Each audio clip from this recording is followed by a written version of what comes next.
ஆனா சில பிரச்சனை இருக்கு பாருங்க, தூக்கி விட யாருக்கும் முடியாது.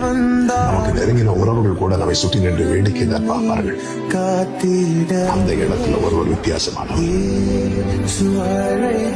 அவர் எல்லாரையும் போல வேடிக்கை பார்க்கல வந்தது, நம்முடைய வாழ்க்கையை தூக்கிவிட வந்திருக்கிறார்.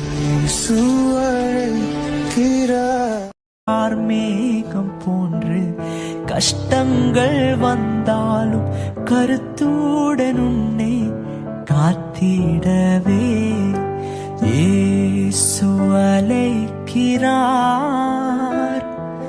இயேசு அழைக்கிறார். ஆவலாய் உன்னை தம் கரங்கள் நீட்டி இயேசு அழைக்கிறார். ஆவலாய் உன்னை தம் கரங்கள் நீட்டி இயேசு அழைக்கிறார்.